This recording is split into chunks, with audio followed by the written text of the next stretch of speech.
আচ্ছা, এমনটা কেন হয় যে ৯০% মানুষই ধূমপান ছাড়তে গিয়ে বা নতুন একটা ডায়েট শুরু করে আবার পুরনো অভ্যাসে ফিরে যায়? আজকের এই আলোচনায় আমরা জেমস ক্লিয়ারের বিখ্যাত বই অ্যাটমিক হ্যাবিটস থেকে জানব কিভাবে শুধুমাত্র নিজের পরিচয়টা বদলে ফেলেই যে কোনো কঠিন অভ্যাসকে একেবারে জীবনের অংশ করে তোলা যায়। যদি বারবার মোটিভেশন হারিয়ে ফেলার সমস্যা থাকে, তাহলে আজকের এই আলোচনা জীবনের মোড় ঘুরিয়ে দিতে পারে।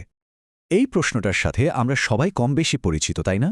জীবনে কোনো না কোনো সময় আমরা সবাই নতুন কিছু শুরু করে আবার সেই আগের জায়গাতেই ফিরে গেছি। কিন্তু এর আসল কারণটা কিন্তু মোটিভেশন বা চেষ্টার অভাব নয়। কারণটা এমন কিছু যা আমরা হয়তো কখনো ভেবেই দেখিনি। আর উত্তরটা হলো, তারা ভুল জিনিসটা পরিবর্তন করার চেষ্টা করে। ব্যাপারটা যতটা সহজ শোনায় ততটাই কিন্তু গভীর। ব্যর্থতার কারণ চেষ্টার অভাব না, চেষ্টার দিকটাই আসলে ভুল।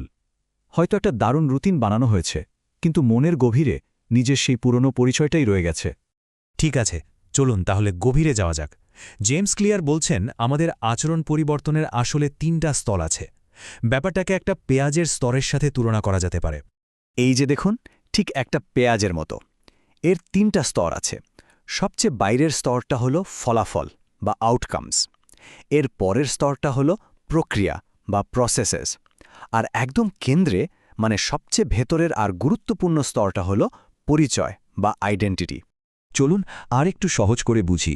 ফলাফল মানে হলো কি পাওয়া যায়, যেমন ওজন কমানো। প্রক্রিয়া হলো কি করা হয়, যেমন একটা নতুন জিম রুটিন বানানো। আর পরিচয় হলো কে হওয়া যায়, মানে নিজের সম্পর্কে আমাদের বিশ্বাসটা আসলে কি। বেশিরভাগ মানুষ যে ভুলটা করে সেটা হলো বাম দিকে ছবির মতো। তারা বাইরে থেকে ভেতরের দিকে পরিবর্তন আনার চেষ্টা করে। তারা ভাবে ওজন কমাতে হবে, ফলাফল, তাই একটা ডায়েট শুরু করি, প্রক্রিয়া।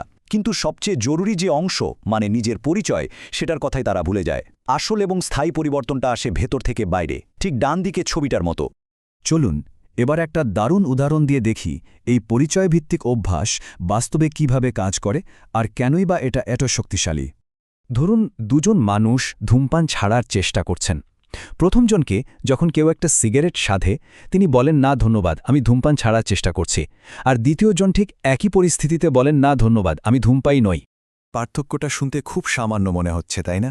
কিন্তু এর প্রভাবটা অনেক গভীর। প্রথম ব্যক্তি এখনও মনে মনে বিশ্বাস করেন যে তিনি একজন ধূমপায়ী, যিনি শুধু অভ্যাসটা ছাড়ার চেষ্টা করছেন।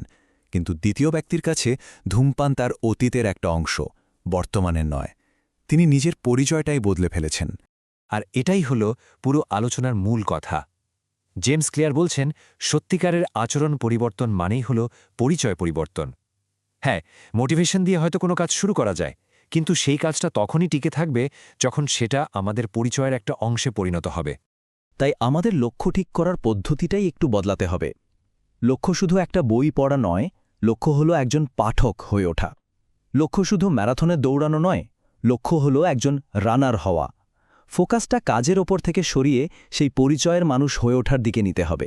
এখন খুব স্বাভাবিকভাবেই একটা প্রশ্ন আসে, এই পরিচয় বা আইডেন্টিটি জিনিসটা তৈরি হয় কিভাবে? এটা কি চাইলেই রাতারাতি বদলে ফেলা যায়?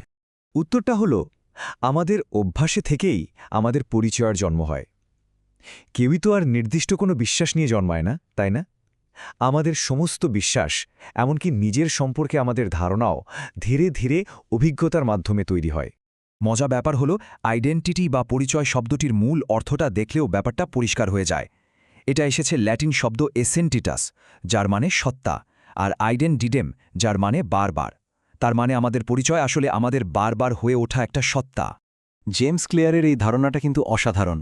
আমাদের প্রত্যেকটা কাজ, সেটা যত ছোটই হোক না কেন, সেটা আসলে আমরা যেরকম মানুষ হতে চাই সেই পরিচয়ের পক্ষে দেওয়া একটা করে ভোটের মতো। একটা ভোটে হয়তো কিছু হয় না, কিন্তু যখন অনেকগুলো ভোট একসাথে জমতে থাকে, তখনই নতুন পরিচয়টা ধীরে ধীরে দৃঢ় হতে শুরু করে। দেখুন, প্রতিদিনের এই ছোট ছোট কাজগুলোই কিন্তু আমাদের পরিচয়ের প্রমাণ। যখন কেউ প্রতিদিন নিজের বিছানাটা গোছায়, তখন সে আসলে নিজেকেই প্রমাণ দেয় যে আমি একজন গোছানো মানুষ। যখন কেউ জিমে যায়, তখন সে নিজের স্বাস্থ্য সচেতন পরিচয়ের পক্ষে আরেকটা ভোট দেয়। এই প্রমাণগুলোই একসময় আমাদের গভীর বিশ্বাসে পরিণত হয়। বেশ, তাহলে তত্ত্ব তো অনেক বোঝা হলো। এখন প্রশ্ন হলো, এই পুরো প্রক্রিয়াটাকে কাজে লাগানোর সবচেয়ে সহজ এবং কার্যকর উপায়টা কি? চলুন এবার সেই পথের দিকেই এগোনো যাক। পুরো ব্যাপারটাকে আসলে এই দুটো সহজ ধাপে নিয়ে আসা যায়। প্রথমত, খুব স্পষ্টভাবে সিদ্ধান্ত নিতে হবে যে ঠিক কেমন মানুষ হওয়া লক্ষ্য। দ্বিতীয়ত, বড় ফলাফলের চিন্তা বাদ দিয়ে প্রতিদিন ছোট ছোট কাজের মাধ্যমে নিজের কাছে সেই পরিচয়টা প্রমাণ করতে হবে। ছোট ছোট জয়গুলোই সবচেয়ে গুরুত্বপূর্ণ।